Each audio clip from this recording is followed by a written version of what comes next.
brought to you by V-Guard, a product by Sensodyne and Vimal. We are Zubal.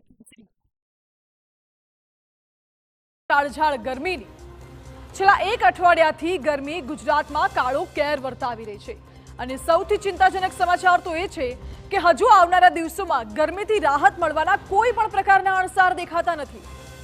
હવામાન વિભાગ દ્વારા આગાહી કરવામાં આવી છે કે હજુ આવનારા 4 દિવસ સુધી હીટ વેવનો સામનો કરવો પડી શકે છે।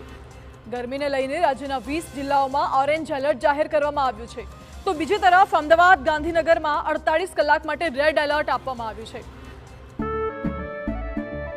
કેસરિયાથી મન જોગી થયું રે, દિલ ઝૂમે જુઓ મત મસ્ત થયું રે, કેસરિયાથી મન જોગી થયું રે। હર પળ મનાવો કેસરી તહેવાર વિમલ, બોલો જુબાન કેસરી। અમદાવાદ અને ગાંધીનગરમાં તાપમાનનો પારો 45 થી 46 ડિગ્રી વચ્ચે રહેવાની શક્યતા વ્યક્ત કરવામાં આવી છે। अहमदाबाद और गांधीनगर के लिए आज और कल के लिए रेड अलर्ट है और ऑरेंज अलर्ट के लिए जो आने वाले 4 दिनों के लिए जहां पे हीट वेव की वार्निंग दी गई है वो डिस्ट्रिक्ट है गुजरात रीजन के आनंद, बनासकांठा, साबरकांठा, पाटन, महसाना, सूरत, वलसाड, बड़ोदरा, खेड़ा, अरावली, छोटा उदयपुर और पंचमहल। और सौराष्ट्र रीजन के जो ज़िले हैं जहां पे आने वाले 4 दिनों के लिए हीट वेव वार्निंग के लिए ऑरेंज अलर्ट दिया गया है वो डिस्ट्रिक्ट है मोरबी, सुरेंद्रनगर, राजकोट, बोटाड, अमरेली, भावनगर, जूनागढ़ और कच्छ है। તો સાંભળી આપે હવામાન વિભાગની આગાહી। આપને જણાવી દઈએ કે ક્યાં ક્યાં ગરમીનું ઓરેન્જ એલર્ટ જાહેર કરવામાં આવ્યું છે।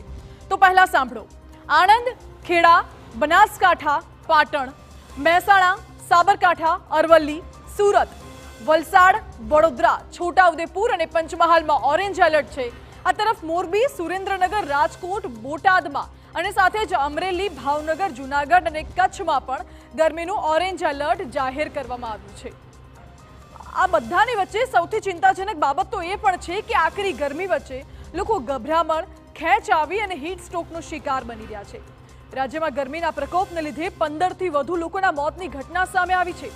સુરતની જ વાત લઈ લઈએ તો 10 લોકોના ગરમીના કારણે મોતના સમાચાર છે, જ્યારે વડોદરામાં 2 લોકોના મોત થયા, તેમજ બનાસકાંઠામાં 2 લોકોએ ગરમીના કારણે જીવ ગુમાવવાનો વારો આવ્યો છે। સુરતમાં તો જાણે કાળઝાળ ગરમીએ કાળો કેર વર્તાવ્યો હોય તેવી સ્થિતિ છે। અહીં ગભરામણના કારણે અનેક લોકોએ જીવ ગુમાવ્યા હોવાનું સામે આવ્યું છે। માત્ર 29 દિવસની બાળકી પણ આકરી ગરમીનું શિકાર બની। પાંડેસરાના વડોદ ગામની બાળકી શરીરમાં પાણીની માત્રા ઓછી થતા ડાયરિયાનો શિકાર બની હતી। બાળકીના મોતને લીધે પરિવારમાં આક્રંદ છવાઈ ગયું છે। સુરતમાં મૃત્યુના આંકડાએ આરોગ્ય વિભાગને પણ દોડતું કરી દીધું છે। તમામ મૃતકો ગભરામણ થયા બાદ બેભાન થયા હોવાનું પ્રાથમિક તપાસમાં સામે આવ્યું છે।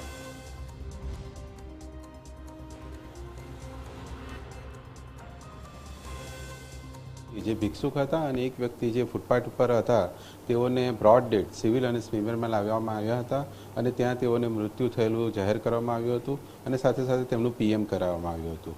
અને મૃત્યુનું કારણ અન્ય વ્યક્તિઓની અંદર હાર્ટ ડિસીઝ છે અથવા ફીવર છે અથવા ક્રોનિક આલ્કોહોલિક છે, એ પ્રકારના કારણો પણ અન્ય વ્યક્તિમાં જાણવામાં આવ્યા છે। મહત્વનું છે કે ગરમી સતત વધી રહી છે, ત્યારે લોકોને તેમાંથી રાહત મળે તે માટે અનોખા પ્રયાસ પણ કરવામાં આવી રહ્યા છે।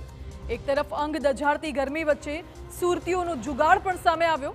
ગરમીમાં પણ લોકો ચા પીતા રહે તે માટે ચાની દુકાન પર ફુવારાની વ્યવસ્થા કરવામાં આવી, જ્યારે બીજી તરફ સુરતના વિવિધ ટ્રાફિક પોઈન્ટ પર મંડપો બાંધવામાં આવ્યા છે।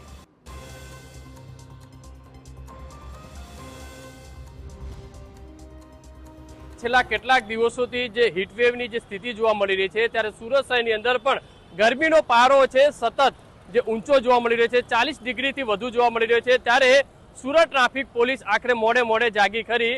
અલગ અલગ સુરત ટ્રાફિક પોઈન્ટો છે, ત્યાં સુરત ટ્રાફિક પોલીસ દ્વારા જે છે મંડપ છે તે બાંધવામાં આવે છે। દ્રશ્યોની અંદર જોઈ શકાય છે કે અલગ અલગ જે ટ્રાફિક પોઈન્ટો છે તેની અંદર જે વાહન ચાલકો છે ત્યારે ટ્રાફિક હોય છે ત્યારે તેમને તડકાની અંદર ઊભું રહેવું ન પડે તેને ધ્યાનમાં રાખીને સુરત ટ્રાફિક પોલીસ દ્વારા આ રીતે એક મંડપ જે છે તે બાંધવામાં આવ્યો છે।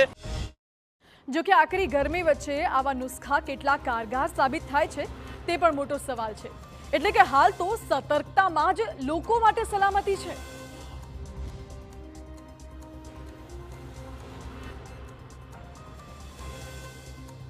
તો વધી રહેલી ગરમી વચ્ચે સરકારની ચિંતા પણ વધી રહી છે. મુખ્યપ્રધાન ભૂપેન્દ્ર પટેલે ટ્વીટ કરીને હીટવેવ સામે નાગરિકોને વધુ તકેદારી રાખવા અપીલ કરી છે. સાથે જ દાવો કર્યો કે હીટવેવ સામે નાગરિકોને રક્ષણ આપવા રાજ્ય સરકારે સંબંધિત વિભાગોને સૂચના આપી છે.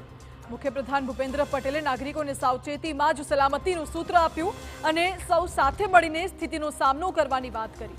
ઉલ્લેખનીય છે કે આગામી દિવસોમાં હજી પણ ગરમીનો પારો વધવાની હવામાન વિભાગે આગાહી કરી છે. ત્યારે મુખ્યપ્રધાને નાગરિકોને કામ વગર ઘરની બહાર ન નીકળવા માટે પણ અપીલ કરી છે.